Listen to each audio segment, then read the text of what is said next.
साफिउ 15 महिला च्याम्पियनशिपमा भुटानमाथि नेपालको शानदार जित। केपी ओलीका कारण प्रधानमन्त्री हुन बाध्य भए भन्दै प्रधानमन्त्री शेरबहादुर देउबाको भनाई। पाकिस्तानका पूर्व प्रधानमन्त्री इमरान खानमाथि गोली प्रहार। राष्ट्रिय स्वतन्त्र पार्टीको वाचापत्र। स्वतन्त्र व्यक्ति राष्ट्रपति। गैर दलीय राष्ट्रिय सभा। डडेलधुरामा एमालेको समर्थन। स्वतन्त्र उम्मेद्वार शाहीलाई 92 देशको फिल्मले ओस्करमा प्रतिस्पर्धा गर्ने। नेपाली चलचित्र ऐना झ्यालको पुतली दावेदारको सूचीमा। पोखरा विमानस्थलको ग्राउन्ड ह्यान्डलिङ नेपाल एयरलाइन्सले नपाउने राष्ट्रिय स्वतन्त्र पार्टीले भन्यो। प्रमुख दलप्रतिको वितृष्णा इतिहासकै धेरै। सरकारी कार्यालयमा टाइम कार्ड लागू गर्ने स्वतन्त्र पार्टीको घोषणा। रवि लामी छानेको घोषणा। नेपाललाई अन्तर्राष्ट्रिय फिल्म निर्माण केन्द्र बनाउने। नो रोड नो भोट भन्दै उम्मेद्वारलाई गाउँ छिर्न रोक। आयल निगमको नाफा 18 करोड। उपभोक्ता मूल्य नघट्ने। बहिरहबाट हिमालय एयरलाइन्सले थाल्यो दैनिक मलेसिया उडान। मलाई नो नट अगेन होइन वान्स अगेन भन्नुपर्छ भन्दै प्रचण्डको भनाई। दीपक राजगिरी भन्छन् उमेर हदको कुरा हरेक क्षेत्रमा लागू हुनुपर्छ। निर्वाचन आयोगले माग्यो मधेसका मुख्यमन्त्री र मन्त्रीले प्रयोग गरेको गाडीको विवरण। डडेलधुरामा शेरबहादुर देउबालाई स्वागत गर्न स्वतन्त्र उम्मेद्वार सागर ढकाल पनि लाइनमा। बाचा पुरा नगरे मलाई गर्ने कारबाहीको बेहोराको कागज बनाउनुहोला, म ल्याप्चे लगाउँछु भन्दै रवि लामी छानेले भने। अग्रगामी शक्तिलाई विजय गराउन एकताबद्ध भएर लाग्नुपर्छ भन्दै नेकपा माओवादी केन्द्रका अध्यक्ष प्रचण्डको भनाई। सन्दीप लामी छानेको मुद्दा हेर्दैमा परिसकेपछि पनि आदेश आज आउने सम्भावना। निर्वाचन आयोगलाई भारतले दियो 80 वटा सवारी साधन। घोषणा पत्रमै नेमकीपाले भन्यो नेपालमा मृत्युदण्डको व्यवस्था चाहिन्छ। भारतसँग लडेर लिपिलिक फिर्ता ल्याउन सकिँदैन भन्दै प्रधानमन्त्री शेरबहादुर देउबाको भनाई।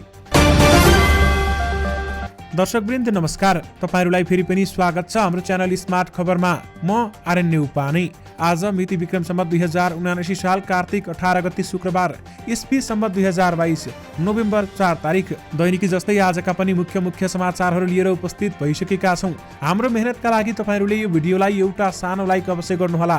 त्यसैगरी यदि तपाईहरुले अहिलेसम्म हाम्रो च्यानल स्मार्ट खबरलाई सब्स्क्राइब गर्नुभएको छैन भने सब्स्क्राइब गर्नुहोला, साथै छेउमा रहेको बेल आइकनलाई क्लिक गरी अलमा क्लिक गर्न पनि नबिर्सिनुहोला। आउनुहोस् आजका मुख्य समाचारतर्फ लागौं दर्शकवृन्द। पहिलो खबर सुरु गरौं केपी ओलीका कारण प्रधानमन्त्री हुन बाध्य भए भन्दै शेरबहादुर देउबाले भनेको प्रसङ्गबाट।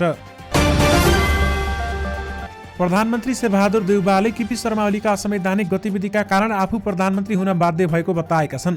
सत्तारूढ गठबन्धनले डडेलधुरामा आयोजना गरेको चुनावी सभामा देउबाले ओलीबाट संविधान जोखिममा परेको भन्दै संविधानको रक्षा गर्न गठबन्धन भएको र आफू प्रधानमन्त्री बनेको बताएका छन्। मेरो इच्छा नभए पनि सबैको आग्रहमा प्रधानमन्त्री भएको हुँ। उनले भने संविधानको रक्षाका निमित्त गठबन्धनलाई 10-15 वर्षसम्म लैजाने इच्छा छ। प्रधानमन्त्री भएको बेलामा ओलीले राष्ट्रपतिलाई रातिको 2 बजे उठाएर संसद भङ्ग गरेको आरोप पनि देउबाले ओलीमाथि लगाउने गरेका छन्। देउबाले राष्ट्रिय गौरवको पश्चिम सेती परियोजना निर्माणको अघि बढिसकेको दावी गर्दै डडेलधुराको विकासका लागि प्रतिबद्धता रहेको समेत बताएका छन्। राष्ट्रिय स्वतन्त्र पार्टीले आगामी 4 मङ्सिरमा हुने प्रतिनिधि सभा निर्वाचनको लागि आफ्नो वाचापत्र सार्वजनिक गरेको छ। रवि लामी छाने नेतृत्वको स्वतन्त्र पार्टीको वाचापत्रमा चालन सुशासन जनताको लागि सरकार सञ्चालन भन्ने शीर्षकमा सरकारी कार्यालयको सेवाको विषयमा उल्लेख गर्दै सबै सरकारी सेवा तोकिएको समयमा गर्न टाइम कार्ड लागू गर्नुपर्ने समेत बताएको हो। वाचापत्रमा लेखिएको छ निर्धारित समयभित्र सेवा प्रदान नगर्ने कार्यालय तथा सरकारी कर्मचारीहरूलाई दण्डित र लक्षित नतिजा हासिल गर्नेलाई पुरस्कृत गरिनेछ र स्वतन्त्र पार्टीले निर्धारित समयमा सेवाग्राहीले सेवा नपाए क्षतिपूर्ति दिने समेत उल्लेख गरेको छ। यस्तै सरकारी कामकाजको लागि भर्नुपर्ने कागजातहरू सरकारी कार्यालयमै निशुल्क भर्न पाउने व्यवस्था गराउने, कर्मचारीहरूको आधारभूत आवश्यकता सरकारले पूर्ति गर्ने लगायतका विषय वाचापत्रमा उल्लेख गरिएको छ। नेपाल आयल निगमले इन्धनको उपभोक्ता मूल्य नघट्ने जनाएको छ। आज एक प्रेस विज्ञप्ति जारी गर्दै निगमले 15 दिनमा 18 करोड रुपियाँ नाफा रहे पनि ऋणका कारण उपभोक्ता मूल्य नघट्ने दावी गरेको छ। 1 अक्टोबरमा प्राप्त नयाँ मूल्य सूची अनुसार निगमलाई 18 करोड रुपियाँ नाफा हुने देखिन्छ। निगमले विज्ञप्तिमा भनेको छ तर भारतीय आयल कर्पोरेसनलाई तिर्नुपर्ने बक्यौता र सरकारी ऋणका कारण तत्काल उपभोक्ता मूल्य घटाउन नसक्ने बाध्यात्मक अवस्थामा निगम पुगेको छ। सरकार र भारतीय आयल निगमलाई तिर्नुपर्ने ऋण 29 अर्ब 13 करोड रुपियाँ रहेको भन्दै निगमले तत्काल मूल्य घटाएर समायोजन गर्न सक्ने अवस्था रहेको पनि दावी गरेको छ। 30 असोजमा भारतीय आयल कर्पोरेसनबाट प्राप्त मूल्यका कारण निगम नाफामा रहेको भन्दै निगमले 16 कार्तिकमा प्राप्त नयाँ मूल्य केही बढेर प्राप्त भएको समेत जनाएको छ। समकालीन नेताहरूको तुलनामा संसदीय राजनीतिमा नयाँ भए पनि जोड घटाउमा नेकपा माओवादी केन्द्रका अध्यक्ष पुष्पकमल दाहाल प्रचण्ड सबभन्दा अब्बल देखिन्छन्। सम्भवतः उनको यही गुणको कारण होला बितेको 5 वर्ष माओवादी केन्द्र सत्ता बाहिर बस्नु परेन। पछिल्ला 3 चुनावमा प्रचण्डले असाध्यै बहुमतले चुनाव जित्ने, बल्ल बल्ल चुनाव जित्ने, पराजित हुने तिनै किसिमको अनुभव लिए। प्रतिनिधि सभा सदस्य चुनाव 2079 का लागि भने चितवन छाडेर गोर्खा रोजेका उनले भनेका छन्, यसपालि मलाई ढुक्क छ। र साथमा प्रचण्डले मलाई नो नट अगेन होइन वान्स अगेन भन्नुपर्छ भन्दै प्रचण्डले भनेका छन्। दर्शक महानुभावहरू, यस बारेमा तपाईहरूको धारणा के छ? हामीलाई यो भिडियोको कमेन्ट बक्स मार्फत बताउन भने नबिर्सनुहोला। प्रधानमन्त्री एवं नेपाली कांग्रेसका सभापति शेरबहादुर देउबा चुनाव प्रचारका लागि गृह जिल्ला डडेलधुरा पुगेका छन्। देउबाको स्वागतका लागि कांग्रेसका कार्यकर्तासँगै स्वतन्त्र उम्मेद्वार सागर ढकाल पनि लाइनमा लागेका छन्। उनी माला लिएर देउबाको स्वागतका लागि लाइनमा उभिएका छन्। 2048 सालदेखि लगातार डडेलधुराबाट चुनाव जित्दै आएका देउबालाई यसपटक हराउने भन्दै ढकालले स्वतन्त्र उम्मेदवारी दिएका थिए। ढकालले राजनीतिक संस्कार देखाउन स्वागतमा उभिएको बताएका छन्। देउबालाई प्रधानमन्त्रीका रूपमा स्वागत गर्न आएको हुँ, सभामै बोल्न समय मागेको छु भन्दै उनले पत्रकारहरूसँग भनेका छन्। डडेलधुरामा विगत 3 महिनादेखि ढकालले मत मागिरहेका छन्। बीबीसी साझा सवाल कार्यक्रममा प्रश्न सोध्ने क्रममा देउबासँग नोकझोक भएपछि ढकाल चर्चामा आएका थिए। राष्ट्रिय स्वतन्त्र पार्टीका अध्यक्ष रवि लामिछानेले आफूले चुनावमा गरेका वाचा पूरा नगरे मतदाताले जस्तो कारबाही गरे पनि भोग्न तयार रहेको बताएका छन्। मतदातालाई कारबाहीको बेहोराको कागज तयार गरेर राख्न आग्रह गर्दै उनले त्यसमा आफूले ल्याप्चे लगाउने बताएका छन्। आज वाचापत्र सार्वजनिक गर्दै लामिछानेले भने, हामीले गरेको वाचा पूरा नगरेमा के गर्नुहुन्छ त्यसको ड्राफ्ट तयार गरेर राख्नुहोला र तपाईलाई के कारबाही गर्न मन छ त्यसमा लेख्नुहोला, म हस्ताक्षर गरेर आउँछु, तपाईहरूले त्यसलाई फ्रेममा राखेर राख्नुहोला। उनले राष्ट्रिय स्वतन्त्र पार्टीका सबै उम्मेद्वारलाई मतदाता समक्ष गरेका वाचा हस्ताक्षर गर्न निर्देशन दिएका छन्। हस्ताक्षर नगर्ने उम्मेद्वारलाई मत नदिन पनि उनले आह्वान गरे। हाम्रा उम्मेद्वार कसैले हस्ताक्षर गर्न मानेनन् भने मत नदिनुहोला भन्दै उनले भने। लामिछानेले जनताका सामान्य भन्दा सामान्य माग र चाहनालाई वाचापत्रमा समेटेको बताए। वाचापत्रमा प्रत्यक्ष निर्वाचित कार्यकारी प्रधानमन्त्री र मुख्यमन्त्री हुनुपर्ने राष्ट्रिय स्वतन्त्र पार्टीको अवधारणा छ। महामन्त्री मुकुन्द ढकालले यो वाचापत्र जनतामा सर्वाधिकार रहेको बताए। यसमा गरिएका वाचा जसले कपी पेस्ट गरेर सरकारमा पुगेर कार्यान्वयन गरे पनि आफूहरूले धन्यवाद दिने उनले बताए। उनले वैकल्पिक शक्ति राष्ट्रिय स्वतन्त्र पार्टी मात्र हुने जिकिर समेत गरेका छन्। 17 वर्षीय नाबालिकामाथि बलात्कार गरेको आरोप लागेका सन्दीप लामिछानेको मुद्दा हिजो पनि हेर्दाहेर्दैमा राखिएको थियो। बिहिबार काठमाडौँ जिल्ला अदालत न्यायाधीश माधव प्रसाद घिमिरेको इजलासमा थुनछेक बहस भएपछि हेर्दाहेर्दैमा राखिएको थियो। हिजो प्रतिवादी लामिछानेको तर्फबाट मात्रै 8 जना वकिलहरूले बहस गरेका थिए भने 4 जना वरिष्ठ अधिवक्ता र 4 जना अधिवक्ताले बहस गरेका हुन्। सन्दीपको पक्षमा बहस गर्ने वरिष्ठ अधिवक्ताहरू कृष्ण प्रसाद सापकोटा, लव कुमार मैनाली, सविता भण्डारी बराल र रमण कुमार श्रेष्ठ छन्। अधिवक्ता सुभाष पाठक, सुधा रिजाल, प्रवीर सुवेदी र अनुराग सुवेदीले पनि बहस गरेका छन्। पीडित नाबालिकाको पक्षबाट पनि 7 जनाले बुधबार नै बहस गरिसकेका छन्। 4 जना सरकारी वकिल र 3 जना अन्य वकिलहरूले पनि बहस गरेका थिए। सरकारी वकिलहरू लक्ष्मण उपाध्याय घिमिरे, कृष्ण भण्डारी, सुरबहादुर परियार र महेश खत्रीले समेत बहस गरेका थिए। र साथमा सन्दीप लामिछानेको मुद्दा हिजो हेर्दाहेर्दैमा परे पनि आज भने आदेश आउने सम्भावना देखिएको छ। निर्वाचन आयोगलाई भारत सरकारले 80 वटा सवारी साधन प्रदान गरेको छ। मङ्सिर 4 गते हुने प्रतिनिधि सभा तथा प्रदेश सभा निर्वाचनका लागि आयोगलाई भारतले बिहिबार 80 वटा सवारी साधन प्रदान गरेको छ। नेपालका लागि भारतीय राजदूत नवीन श्रीवास्तवले प्रमुख निर्वाचन आयुक्त दिनेश कुमार थपलियालाई सवारी साधन हस्तान्तरण गरेका हुन्। सवारी साधन हस्तान्तरण समारोहलाई सम्बोधन गर्दै प्रमुख निर्वाचन आयुक्त थपलियाले सहयोगका लागि भारत सरकार तथा नेपालका लागि भारतीय राजदूत नवीन श्रीवास्तवलाई धन्यवाद ज्ञापन गरेका छन्। नेपाल र भारतबीच लामो समयदेखि रहेको मित्रता बारेमा उल्लेख गर्दै उनले दुई देशबीचको सम्बन्ध आपसी सद्भाव, द्विपक्षीय सहयोग र सहकार्यमा आधारित रहेको समेत बताएका छन्। यस्तै नेपालका लागि भारतीय राजदूत श्रीवास्तवले नेपाल सरकार र नेपालको निर्वाचन आयोगको आग्रहमा भारत सरकारले सवारी साधन सहयोग गरेको समेत बताएका छन्। प्रधानमन्त्री एवं नेपाली कांग्रेसका सभापति शेरबहादुर देउबाले लिपिलिक लिम्पियाधुरा लडेर फिर्ता ल्याउन नसकिने बताएका छन्। गृह जिल्ला डडेलधुरा सदरमुकाम बस पार्कमा सत्ता गठबन्धनले आयोजना गरेको बृहत चुनावी आमसभालाई सम्बोधन गर्दै प्रधानमन्त्री शेरबहादुर देउबाले लिपिलिक लिम्पियाधुरा सीमा समस्याको समाधान वार्ता मार्फत गरिने बताएका हुन्। देउबाले छिमेकी देश भारत र चीनसँगको सम्बन्ध कसिलो बनाउने पनि बताए। राजनीतिक नाफाघाटाका लागि सीमा जस्तो संवेदनशील विषयलाई अनावश्यक रूपमा मुद्दा बनाउन नहुने उनको भनाइ थियो। उनले वैदेशिक सम्बन्धमा सुधार गर्दै नेपालको लोकतन्त्रलाई अझ सुदृढीकरण गर्ने पनि बताएका छन्। उनले भनेका छन्, लिपिले खोसेर फिर्ता ल्याउन सकिँदैन, हामीले भारतसँग लडेर फिर्ता ल्याउन सक्दैनौँ भन्दै उनले भने सीमा समस्या दुई देशबीच हुने मित्रवत व्यवहारले मात्र समाधान हुने हो। देउबाले एमाले अध्यक्ष तथा तत्कालीन प्रधानमन्त्री केपी शर्मा ओलीले राष्ट्रपतिलाई 2 बजे उठाएर संसद भङ्ग गरेको आरोप समेत लगाइसकेका छन्।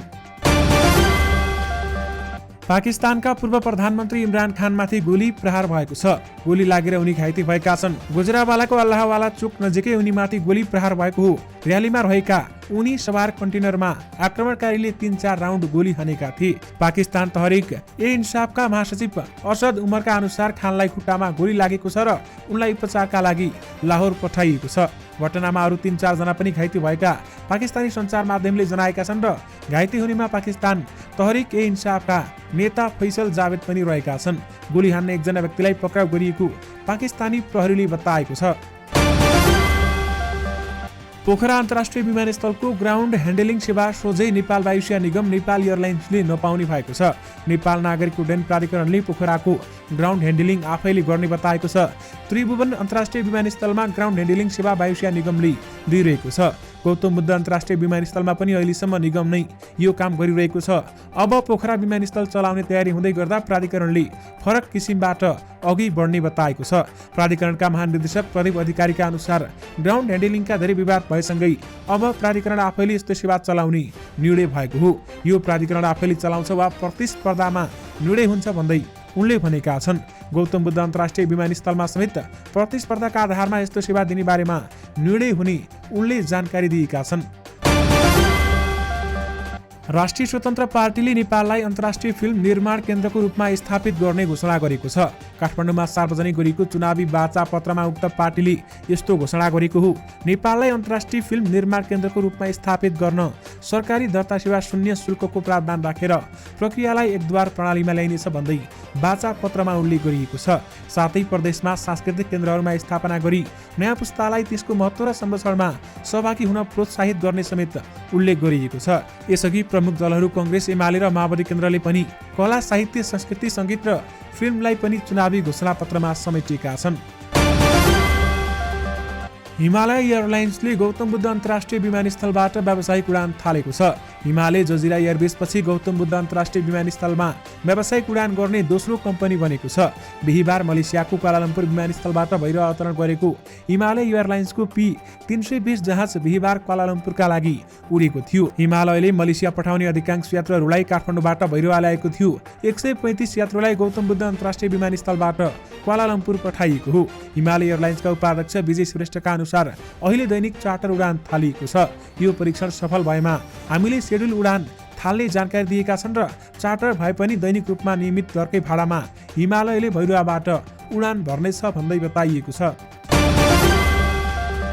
निर्वाचन आयोगले मधेसका मुख्यमन्त्री र मन्त्रीहरूको चुनाव प्रचारका सरकारी सवारी साधन प्रयोग गरेको विषयमा मुख्यमन्त्री तथा मन्त्री परिषद कार्यालय र प्रदेश सरकार सचिवालयहरूसँग विवरण माग गरेको छ। मुख्यमन्त्री र मन्त्री र प्रदेश सभाका विभिन्न समितिका निवर्तमान सभापतिहरूले सरकारी सवारी साधनमा निजी नम्बर प्लेट राखेर निर्वाचन प्रचारमा हिँडेको उजुरी परेपछि आयोगले मुख्यमन्त्री कार्यालय र प्रदेश सभा सचिवालयसँग विवरण माग गरेको हो। उल्लेखित पदाधिकारीहरूलाई सरकारी सुविधा स्वरूप त्यहाँबाट उपलब्ध गराइएका सवारी साधनहरू फिर्ता गरी दाखिला भए नभएको यकिन विवरण समेत यो पत्र प्राप्त भएको 2 दिनभित्र पछिसम्म फरक नपर्ने गरी आयोगलाई उपलब्ध गराउनु हुन निर्णय अनुसार अनुरोध गरिन्छ भन्दै आयोगले पठाएको पत्रमा भनिएको छ। आयोगले मुख्यमन्त्री, मन्त्री र प्रदेश सभाका विभिन्न समितिका सभापतिले सरकारी सवारी साधन प्रयोग गरेको भए त्यस्ता सवारी साधन नियन्त्रणमा लिन प्रमुख जिल्लाधिकारीलाई निर्देशन समेत दिएको छ। पदबाट हटेपछि पनि सरकारी सवारी साधन नबुझाइ लगेको वा त्यस्ता सवारी साधन निजी नम्बर प्लेट राखेर प्रयोग गरेको भेटिए नियन्त्रणमा लिन निर्देशन दिएको आयोगले जनाएको छ। नेकपा माओवादी केन्द्रका अध्यक्ष पुष्पकमल दाहाल प्रचण्डले आसन्न प्रतिनिधि सभा र प्रदेशसभा सदस्य निर्वाचनमा अग्रगामी शक्तिलाई विजयी गराउने एकताबद्ध भएर लाग्नुपर्ने बताएका छन्। काठमाडौँमा आज आयोजित प्रतिनिधि सभा र प्रदेशसभा सदस्य निर्वाचनका लागि गोर्खास्थित वाम लोकतान्त्रिक गठबन्धनका उम्मेद्वारको परिचयात्मक तथा भेटघाट कार्यक्रमलाई सम्बोधन गर्दै उनले आगामी निर्वाचनलाई सामान्य निर्वाचनका रूपमा मात्र नलिन सम्बद्ध नेताहरूलाई आग्रह गरेका छन्। निर्वाचनमा प्रतिगमनले जित्ने कि अग्रगमनले जित्ने, सुशासनले जित्ने कि अराजकताले जित्ने भन्ने छ। यो सामान्य निर्वाचन मात्र होइन, अन्य निर्वाचन भन्दा भिन्न छ। उनले भने यो निर्वाचनमा अग्रगमनलाई जिताउन पूरा ताकतका साथ एकताबद्ध भएर लाग्नुपर्ने छ। आर्थिक समृद्धि मार्फत जनताको मन नजितेसम्म राजनीतिक परिवर्तन दिगो हुन नसक्ने जिकिर गर्दै उनले अब विकास र समृद्धिको नयाँ यात्रा गोर्खाबाटै सुरु हुने समेत बताएका छन्। राजनीतिक दलहरूले आम निर्वाचन 2079 का लागि जारी गरेका चुनावी घोषणापत्रहरूले आश्वासनका पुलिन्दा मात्र बाँडेका छैनन्। केही विषयमा त बहस पनि सिर्जना गर्न खोजेका छन्। शासकीय स्वरूप, नागरिकता लगायतका विषयलाई राजनीतिक दलहरूले चुनाव मार्फत बहसको विषय बनाउन खोजेका हुन्। भक्तपुरमा राजनीतिक प्रभाव भएको नारायणमान बिजुक्छे रोहित नेतृत्वको नेपाल मजदुर किसान पार्टी नेमकिपाले भने ज्यान सजाय मृत्युदण्डको आवश्यकता बारेमा पनि बहस गर्न खोजेको छ। अध्यक्ष रोहितले 8 कार्तिकमा जारी गरेको चुनावी घोषणापत्रमा ज्यान सजाय आवश्यक रहेको समेत उल्लेख गरेका छन्। यानि कि घोषणापत्रमै नेपालमा मृत्युदण्डको व्यवस्था चाहिन्छ भन्दै नेमकिपाले भनेको छ।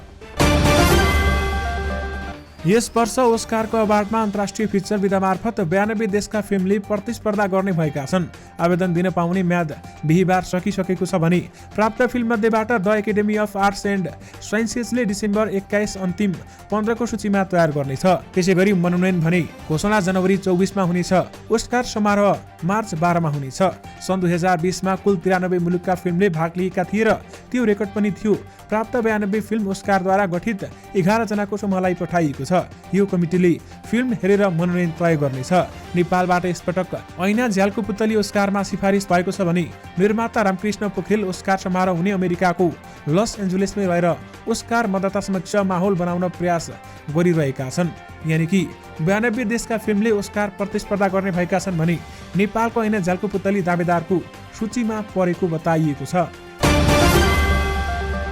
बङ्गलादेशमा भइरहेको साफी 15 महिला च्याम्पियनसिप फुटबलमा नेपालले बिहिबार भुटानलाई 7-0 फराकिलो अन्तरले पराजित गरेको छ। ढाकामा भएको खेलमा 10 खेलाडीमा सीमित भएको भुटान विरुद्ध नेपाललाई फराकिलो जित दिलाउन वर्षा ओलीले 4 गोल गरिन्। सुक्रिया मियाले 2 तथा सेनु परियारले 1 गोल गरिन्। नेपालले भुटान विरुद्ध पहिलो हाफमा 4 तथा दोस्रो हाफमा 3 गोल गरेको थियो। वर्षाले खेलेको पहिलो मिनेटमै गोल गर्दै नेपाललाई अग्रता दिलाएकी थिइन्। 17औं मिनेटमा व्यक्तिगत दोस्रो गोल गरेकी वर्षाले 34औं मिनेटमा तेस्रो गोल गर्दै ह्याट्रिक पूरा गरिन् भने नेपाललाई 3-0 को अग्रता समेत दिलाएकी थिइन्। यानि कि साफी 15 महिला च्याम्पियनसिपमा भुटानमाथि नेपालको शानदार जित भएको छ। अन्त्यानुप्रास मिलेर 4 पंक्ति लेख्दै अभिनेता तथा फिल्म निर्माता दीपक राजगिरीले फेसबुकमा उद्घोष गरेका थिए, आफ्नो भोट खेर फाल्दिन, 60 कटेकालाई हाल्दै हाल्दिन। त्यसो त सामाजिक कुरामा उग्रै चासो दिने कलाकार हुन् दीपक राजगिरी। उनको यस्तो चासो सामाजिक सञ्जालमा छ्यापछ्याप्ती हुने गर्छ। चुनावी सरगर्मी बढ्दै जाँदा उनले जुन स्टाटस राखे त्यसले राजनीतिप्रति उनको स्वाभाविक चासो र धारणा व्यक्त भएको छ। तर सार्वजनिक व्यक्तित्व बनाइसकेका अभिनेता गिरीले 60 काटेकालाई हाल्दै हाल्दिन भन्ने कुरा आफैमा कति व्यवहारिक र समझदारीपूर्ण छ त। अभिनेता गिरीको बुझाइमा सरकारको नेतृत्व उमेर भएकाहरूले गर्नुपर्छ। उनी भन्छन् पार्टीको नेतृत्व बुढापाकाले गर्दा पनि हुन्छ, तर सरकार चलाउन उनीहरू योग्य छैनन्, सक्षम छैनन्। अरू त परको कुरा, शालिगमा माला चढाउनसम्म नसक्ने हातखुट्टा काप्ने नेताहरू सरकारमा छन्, सरकारका लागि दौडधुपमा छन्। उनीहरूले घाँटीमा लगाउनु पर्ने माला खुट्टामा पुग्ने अवस्था छ भन्दै उहाँले बताउनु भएको छ। यद्यपि उमेर रथको कुरा हरेक क्षेत्रमा लागू हुनुपर्छ भन्दै दीपक राजगिरीले बताउनु भएको हो।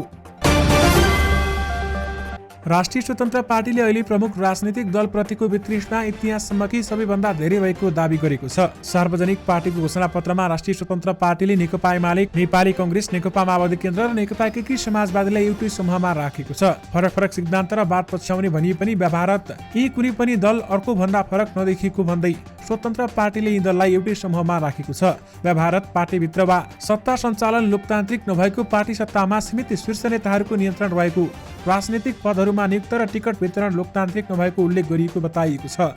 पार्टीभित्र लोकतन्त्रमा कुठाराघात हुँदा पार्टीभित्रका अब्बल र जान्नेहरू सधैँ अवसरबाट वञ्चित भएको भन्दै यही कारण मुलुक स्वार्थ र भ्रष्टाचारको जालमा फसेको राष्ट्रिय स्वतन्त्र पार्टीले आफ्नो घोषणापत्रमा उल्लेख गरेको छ। यानि कि राष्ट्रिय स्वतन्त्र पार्टीले प्रमुख दलप्रतिको वितृष्णा इतिहासकै धेरै भन्दै बताएको छ। नेकपा एमाले डडेलधुराले प्रतिनिधि सभा सदस्य चुनावमा स्वतन्त्र उम्मेद्वार विक्रम बहादुर शाहीलाई समर्थन गर्ने भएको छ। नेपाली कांग्रेस बीपीका उम्मेद्वार कर्ण मल्लसँग चुनावी तालमेल गर्ने भन्दै एमालेले डडेलधुरामा प्रतिनिधि सभातर्फ उम्मेद्वार उठाएको थिएन। तर मल्लले प्रदेशसभामा एमालेलाई समर्थन नगरी आफ्नै उम्मेद्वार उठाएपछि तालमेल भाँडिएको थियो। त्यसैले एमालेले आफ्नै पूर्व जिल्ला नेता शाहीलाई समर्थन गर्ने निर्णय गरेको हो। एमाले डडेलधुराका अध्यक्ष प्रेम बहादुर बोहरा तथा सचिव शिवराम ताम्राकारले संयुक्त विज्ञप्ति निकाल्दै एमालेमाथि भइरहेको चौतर्फी घेराबन्दीलाई परास्त गर्न शाहीलाई समर्थन गरिएको उल्लेख गरिएको छ। सर्लाहीको प्रतिनिधि सभा सदस्य निर्वाचन क्षेत्र 2 मा पर्ने कौडेना गाउँपालिका 3 का बासिन्दाले उम्मेद्वार र उनीहरूका प्रतिनिधिहरूलाई गाउँ छिर्न रोक लगाएका छन्। मङ्सिर 4 गते हुने प्रदेश तथा प्रतिनिधि सभाको निर्वाचनलाई लक्षित गरी दलहरूले प्रचार प्रसार गर्न थालेपछि युवाहरूले उम्मेद्वारलाई गाउँ छिर्न रोक लगाउँदै नाराबाजी गरेका हुन्। गाउँका युवाले हुलाकी राजमार्गबाट टाढा राखेर र टायर बालेर प्रदर्शन गरेका छन्। हुलाकी राजमार्ग र गाउँको सडक नबनेको भन्दै आक्रोशित स्थानीय बासिन्दाले नो रोड नो भोट लेखिएका प्ले कार्ड बोकेर प्रदर्शन पनि गरेका छन्। दर्शक महानुभावहरू सँगै तपाईँहरूमाझ आजका सबै मुख्य समाचारहरू राखिसकेका छौँ। फेरि पनि तपाईँहरूमाझ नयाँ मुख्य समाचारको साथमा उपस्थित हुने नै छौँ। अहिलेलाई भने मलाई बिदा दिनुहोस्। नमस्कार।